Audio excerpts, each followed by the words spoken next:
Hi everybody, Dana Sparks, broker of Maximum One Greater Atlanta Realtors, and this week's contract tip is just a quick tip on a buyer getting a down payment assistance from a down payment assistance program and how to protect that buyer in the contract. So there are many down payment assistance programs out there. There's Georgia Dream, there's just a huge variety of different down payment assistance programs for buyers to help purchase a home in today's market. Now, there are many steps or classes and pre-qualification items that a buyer has to go through in order to receive that down payment assistance from the program that is offering those funds. If you are representing a buyer, and your listing agent's probably something to pay attention to as well. If you are representing a buyer and they are getting their down payment from one of these funds, you must make the contract contingent upon that. The error that we see that does not protect the buyer is if you do not make the contract contingent upon the buyers getting their down payment assistance funds and just think that you can terminate them under the financing contingency. A buyer not getting down payment assistance funds does not meet the terms of protection for the financing contingency in either the GAR contract form or in the RE contract form. So in the GAR contract form, under the financing exhibits, where it talks about a buyer not getting their financing, not being qualified, number one, the buyer must terminate within the time frame that was negotiated between the buyer and the seller. Number two, the buyer must prove it. They must provide a loan denial letter. This is in the GAR contracts and in the RE forms contracts.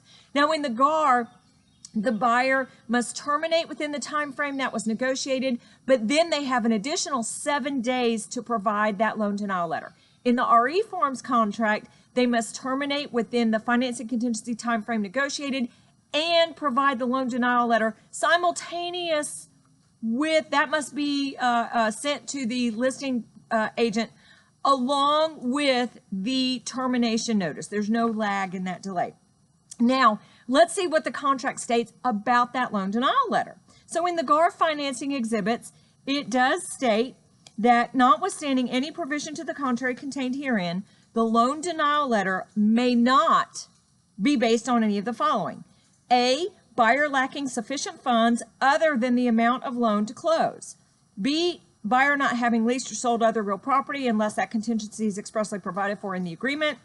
Or C, not having provided the lender in a timely fashion with all information required by the lender, including but not limited to loan documentation, official wood infestation report, structural letters, well test, septic system certification, so forth and so on. But the important part of that is A, buyer lacking sufficient funds other than the amount of the loan to close. So that means the loan denial letter cannot be based on that. So that means if the loan denial is based on that, the buyer does not meet the terms of the financing contingency. So if they're terminating based under the financing contingency and the loan denial letter states that they don't have funds, down payment funds, in other words, they don't meet that contingency and they will default on the contract. In the RE forms, this information is stated in the standard terms where it is the corresponding paragraph to the financing contingency. So in the RE forms, it's paragraph 6.3.1.2, where it states, if the lender's denial of loan approval is based on the buyer's lack of sufficient funds to pay for the down payment and closing costs, a loan application that was not timely submitted, or buyer's failure to sell or lease buyer's current home, or buyer's conduct after the acceptance date but prior to the expiration of this contingency, then the financing contingency terms do not apply. So the same thing, if the loan denial letter is based on the buyer not lacking sufficient funds to pay for the down payment and closing costs, they do not meet the terms of that contingency and they will default on the contract. One thing while I'm here, where it says buyer's conduct after acceptance date but prior to the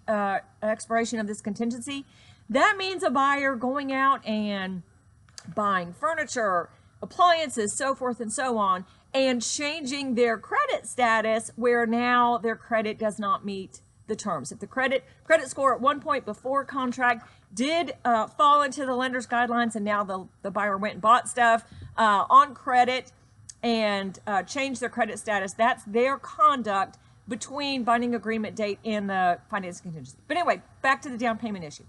So that means if you are working with buyers and they are getting down payment assistance funds from a program, from a grant, from something, and there are certain qualifications that they must do, or from anywhere for that matter, but there are certain qualifications that they must do to receive those funds, that does not fall within the financing contingency. You must make the contract contingent upon that. So I want to thank Amy Davis of Davis and Associates, who has closing attorney, who has provided us with a special stipulation to protect those buyers in that situation. And I will write it out here below. But thank you so much, Amy Davis, and I'll put Amy's contact information below also. So make sure you include this stipulation, you buyer's agents. And it says, this agreement is contingent upon the buyer's approval for the receipt of down payment from blank program within blank days from the binding agreement date. Should the buyer not be approved for the down payment assistance program within this time frame, buyer may terminate without penalty if buyer notifies seller in writing and provide the down payment assistance denial letter. So let me read it one more time. This agreement is contingent upon the buyer's approval for the receipt of down payment from blank program within blank days from binding agreement date. Should the buyer not be approved for the down payment assistance program within this time frame, buyer may terminate without penalty if buyer notifies the seller in writing and provides the down payment assistance denial letter. Now, you buyer's agents, absolutely, you need to make this offer, your buyer's offer, contingent on their approval for receiving those down payment assistance funds. You listing agents, if you get a termination notice from a buyer with based on financing contingency, make sure you take a look at that loan denial letter. And if the reason is that they didn't have their down payment assistance funds, that is not a plausible reason per the contract that the buyer and the seller signed, and one of the reasons they agreed to, for the buyer to terminate with based on the financing contingency. Thank you guys so much for watching. Dana Sparks, broker of Maximum One Greater Atlanta Realtors, satisfying your needs with service, innovation, and education.